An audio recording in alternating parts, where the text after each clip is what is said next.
Okay, good morning. Uh, Today is Monday.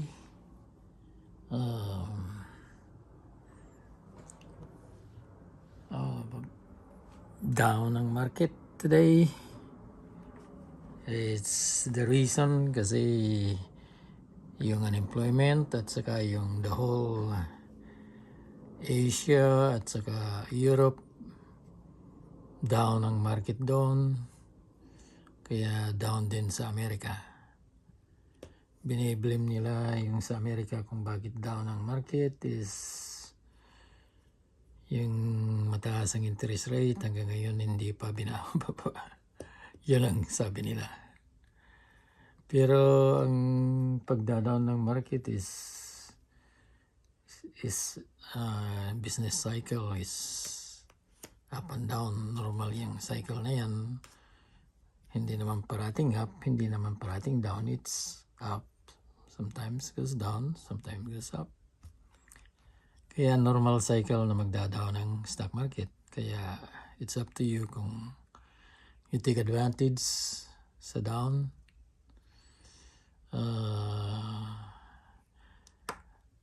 Isa sa'yo. Pero ako, kaya sabi ko, when it's down, you buy kaunti. Third day na down. Kaya yung analogy ko, yung kutsarita ang ginagamit ko, kaya kaunti-kaunti lang binibili ko. Gaya nito ngayon, yung binili ko today, kanina, kasi 123 na nag-close na ngayon ang market. Pero kanina open, yan, BCR, binili ko yan una. Down ng yung today is down again. 3 times na nag-down for the last 5 trading days. Down na siya ng 7. Okay. Since Thursday, nag-down. Friday, nag-down. Ngayon, Monday, nag-down ulit. So, pumili ulit ako ng kaunti. Kaunti sa akin is 5. Kasi ang price nito, medyo mataas. 293.99 per share. Kung bumili ka ng 5, di multiply mo yan. Yan ang binili ko today. So, next one is yung listahan ko, VIS.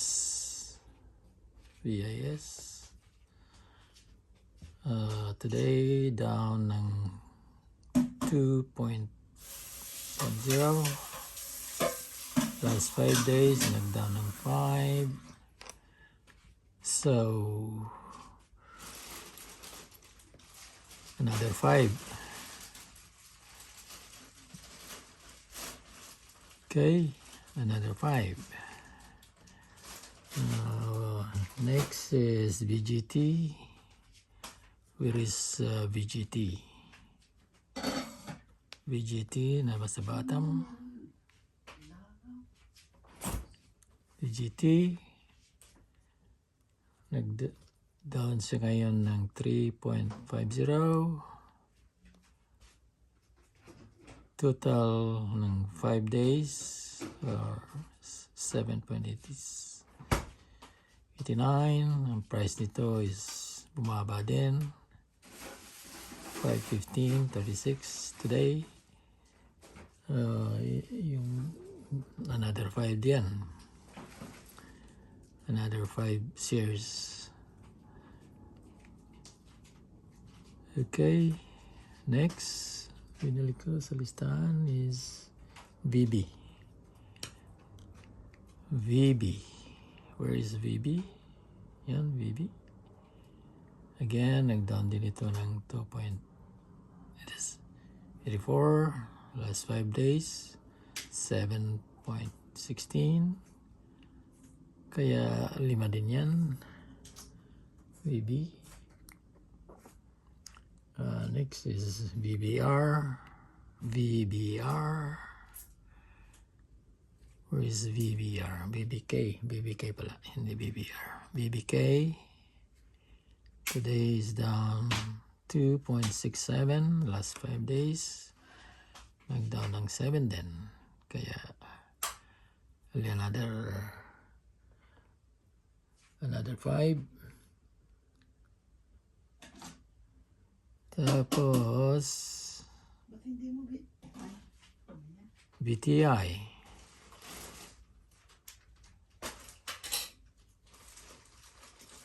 Where is VTI? VTI. Yun, VTI. Down 2.94 last 5 days. Down ng 5.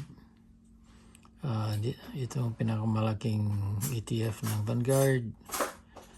Saka expense ratio nito is pinakamababa.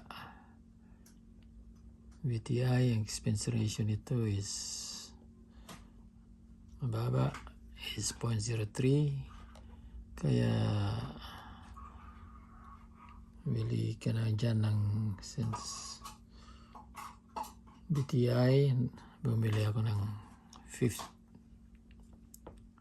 Mas malaki ang binili ko dyan. Dami siya ng malaki. Kaya okay. Yun ang nangyari today. Down ang stock market. So far, yung total purchases ko the last 3 days is amount to maybe 4% ng mababa lang. 4 to 5% ng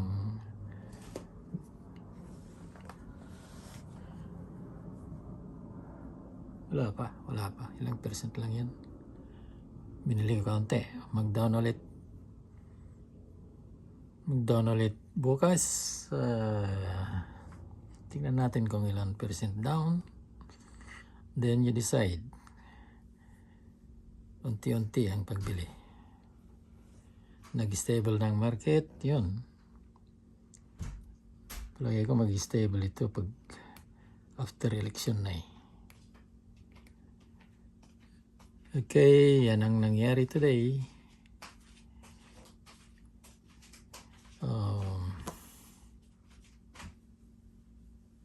Marami ring bumaba.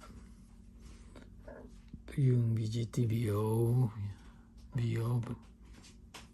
ilan ang BO? 5%. 5 din yan pala binili ko. Yung BO.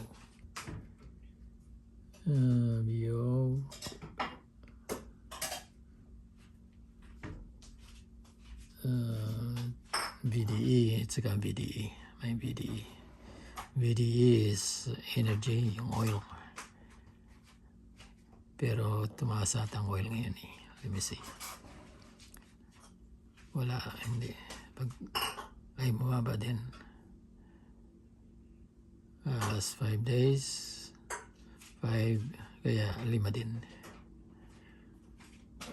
Okay. So,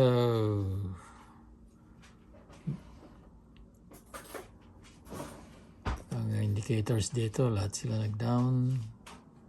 SP 500, 3%. Dow Jones, 2.6. Nasdaq, lahat. Sa Europe, Euro palit ng dolyar yan.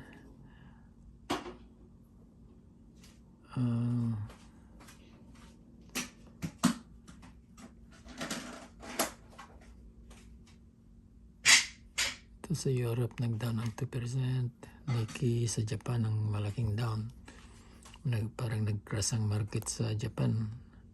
Nag-down ng 12.40.